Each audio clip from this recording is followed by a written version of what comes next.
What's going on, guys? Welcome along to another video. I'm Matt at DSR, and today we're going to be looking at the AOOCCI C6 screen, which they've kindly sent out to me to test. Now, if you haven't seen the first video, I've already done a full unboxing installation on it. I'll leave a link in the description in the top right hand corner now.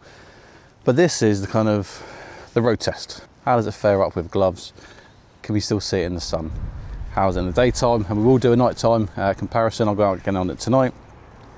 And also, this system has tyre pressure monitoring system and front and rear camera. So again, we'll test how does the TPMS compare to the on-bike TPMS. And in the cameras, daytime, nighttime, are they any good? Because they're both 1080p. So some of the units you will find, there'll be 2.7 at the front and then 1080 at the rear. But this unit is just 1080. So the question is 1080 good enough for you to be able to record number plates or not? We'll find out. I've connected the screen via the onboard USB power, but you can connect it straight to the battery if you want, or via the Thunderbox, which then will turn it on and off with the bike accordingly. I've got my phone connected to the screen and my center headset connected to my phone, and I can confirm it does pass the directions through like normal, so that's a plus. And now when we're looking at the screen, absolutely no idea if you guys can see it properly, but it is a bright sunny day today, and you can see everything you need to. Touch sensitivity with no gloves, it's all right. It's not too bad. Like it does keep up. Don't know if you can see it. Let me move the bike into the shade. Well, that might help. Hopefully that is a little bit better. And yeah, so touch sensitivity, hard word to say. No gloves, it's all right. It's pretty good. It does keep up. Because this is Apple CarPlay, it's got everything you'd expect, all the maps, all my music and everything, whatever I need, it's there. This system does come with a remote where I can change the screen between the Apple CarPlay and the screens. It's got GPS on the top here, just at the back. So when you are going along, you can see your position, your longitude, latitude, your height, and your GPS speed as well. We've got the full cameras, so obviously that's the front, that's the rear, and then you've got front left, rear right, or rear left, front right. And you can just flick using the remote or the screen itself to choose what screen you want to have whilst you're riding. Me personally, I'm going to have either the maps on if I'm going somewhere, or the rear camera on so I can see what's behind me. When you're on the cameras, you've got your speed on the bottom right, and then at the top left hand side, that's where you got obviously your direction, your altitude. And then you've got all these options of buttons that you can press to start recording, take a photo, lock that footage so it doesn't delete, doesn't get looped over. You can have the mic on or off, and then you got a playback. You got a 6.25 inch screen, you got a sun hood, and the unit also came with a 64 gig memory card, so all the footage can be saved straight onto there. You've also got an app that you can download onto your phone, so you can extract the footage from the unit straight onto your phone, so you can upload or give out if it's to do with a crash or anything like that. Wow, let's jump on the bike, check out all the features this C6 series has got to offer. So I've just got my summer gloves on. There's no special contact pads like you see on some gloves out there, but I can tell you right now, it's picking up every single touch that I'm doing. So that's me thumb, finger, absolutely no dramas. So yes, touch sensitivity with gloves, without even the contact patches, it works fine. What I like about the system and the remote actually is that I can swap between, I say, the Apple CarPlay and the cameras just by pushing the button. And there you go, that's now on behind me. GPS has picked it up, so I'm doing 52. We're at a height of 24 meters, heading southwest. Like, all the information you need is there, and it is nice and clear. Even on a sunny day like this, I've got my tinted visor on, I can still see everything I need to see. How does it handle going from sun to dark, back to sun? Actually pretty quick on transitioning. Sometimes you'll find with cheaper cameras, actually it does struggle from bright light to really dark to bright light again. So anything that you personally want to save, you just press that button and it will save it for you, and it will save it into a separate file or folder. And even though I'm on the cameras, the sat-nav is still talking to me through the headset.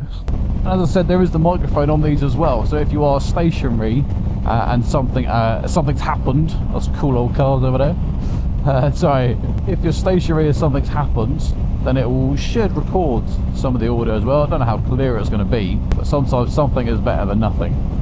One of the things I'm not a fan of, and I wish they would change, is the remote. The remote's massive, but they've put all the buttons like really close together. So when I've got my gloves on and I'm trying to feel the middle button, let's say, it's not as easy as going right, boom, there it is. You have to kind of make sure you feel it and take your time to press it. They've got all this space. They could put one button on the far left, one button in the middle, and one button on the far right. So it just makes pressing it and knowing you're pressing the button you want easy. They're just too close together for me. I do think this AOOCCI screen system could be a real contender against the other Chinese market of the chigee unit. Like on paper, they've got very, very similar features. And this unit is £180. Can you complain? £180 for Apple CarPlay, front and rear cameras, tire pressure monitoring system. Like, it's got the GPS, so it's got your exact location and your speed and everything. So if you were ever trying to fight a case that's saying you were speeding, you've got hard evidence. £180 is pretty good. The screen has got auto brightness, so now it's obviously going to be at 100% because we are outside. Like I say, it's really clear, it's really crisp, the colours are very nice. Alright, tell me that you can complain about that. Now looking at the tyre pressure monitoring system, you can set your low alarm and your high alarm, which is really nice. You can change it between bar and PSI. You got the temperature, and so at the minute this is saying my front is 2.5 at 16 degrees and the bike is saying 2.5, so spot on there. The rear is saying 3.1 at 23 degrees and the bike is saying 2.9, so we do have a 0.2 difference between the bike itself and the tyre pressure monitor system of the AOOCCI screen. I think this is actually quite a useful system if your bike doesn't have a tyre pressure monitoring system. Now I haven't found any other way of seeing the settings by either A, coming onto the actual TPMS settings where this is that screen, or you have to be on the base home screen of the unit and then it shows the top right hand corner. What I think would be cool is if on your maps or also on the camera you could choose to have like a little box that shows the front and the rear pressure.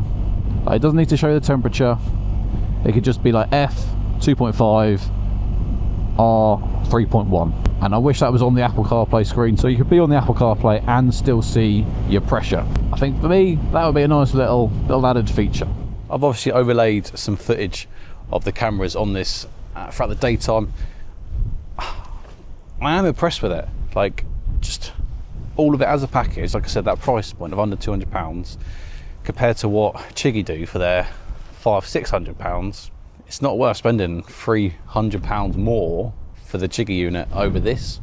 So it'll be interesting to see what AOOCCI do going forward, because I know Chigee are starting to do like collaborations with Insta360, so you're going to be able to like mirror your camera onto the screen so you can make sure the shots are lined up, etc. It is nice to see that there are companies out there keep like pushing the striving forward, so that actually then makes everyone else keep coming up. So Chigee are leading the way, and as you can see other units are starting to come through that are almost just as good, so I like it.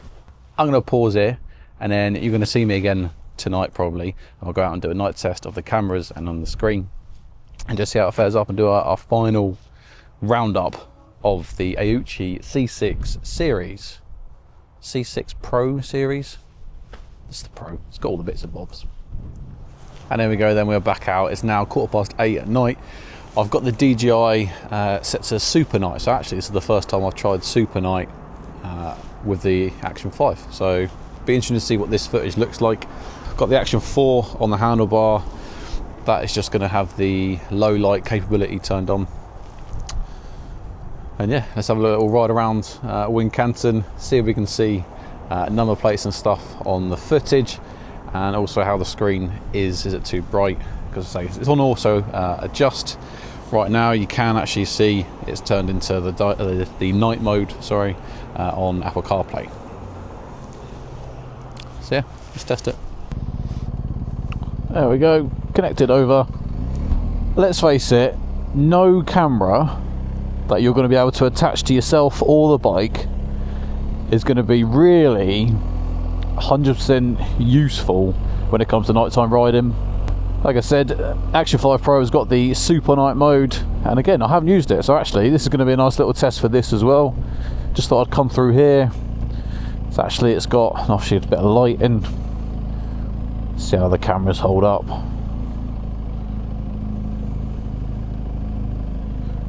Obviously Insta Ace Pro 2, they've got like the AI chip on it, which enhances the low light capability as well. So I think that between the DJI and the Insta Ace Pro, those are going to be your best options for nighttime filming. But obviously some people don't want to always have a camera on their helmet or have to remember to put a camera onto the bike. They want to have this system that is on the bike all the time and is usable. But that's the question, is it usable? I don't know. You tell me. With regards to what I can see on the screen that the cameras are showing me, I'm not sure if number plates are going to be recognisable, but you are going to have clear enough footage to be able to dismiss someone's claim or back up your claim if there was an accident. Moving over to the Apple CarPlay, yeah, I mean, my TFT screen right now is brighter than the Apple CarPlay, and I'm not saying in a better way, I'm just saying it's nice and low but clear enough that I can see it. Like nighttime, you don't want bright things blinding you as you're riding along. I've come to this part of town because it's fairly well lit compared to where I live, but then we'll have a little stint back in the country roads just to compare what the footage looks like. I'm probably about 10 foot from the car in front of me, and on the screen where the headlight is hitting the number plate, I can't read the number plate at all. If I can get a discount code for you guys, I'll put it on the screen now, and I'll leave it in the description box below so you can head on over to AOOCCI's website and hopefully save yourself a couple of quid. Now, one thing I have noticed, the GPS hasn't, for whatever reason, picked up, or the unit's not receiving the information. So the speed is saying 0, my altitude, my longitude, latitude, etc. is not registering. So that means when it comes to the footage, I reckon that it probably won't be on the footage as well. Now, I don't know why it does that. Like, it doesn't always pick it up. I started the bike outside the garage and it didn't pick it up. She pulled over at Lidl, started it up again, and it still hasn't picked it up. So the GPS is a bit hit and miss. I don't know if there's anything I could do to increase the chance of probability of it connecting. Like, to do with the GPS, I've got all the settings turned on, so I personally don't think there's anything else I can do. So it is a little bit disappointing that it doesn't always register. Not particularly that I would use it a whole lot, but it's just obviously when you look at the footage that has your position, it has the map and everything. So if you were aiming on using that to back up your insurance claim, you might not have it. Okay, so I'm now in the kind of arse end of nowhere, no street lights. Obviously looking behind, you can just see the red tint of my running light. Obviously in the front, the road is being lit up quite nicely by my lights. Now I've got a full beam on. What do you guys think of the footage at night time? At the minute, I don't know how well the footage of the DJI is doing. You might just be seeing the TFT screen, the AOOCCI screen, and my voice. Well guys, I hope you found this useful. If you have, give it a thumbs up. More importantly, subscribe to the channel. Plenty more videos coming, and there's nothing else to say, but until the next one, ride safe.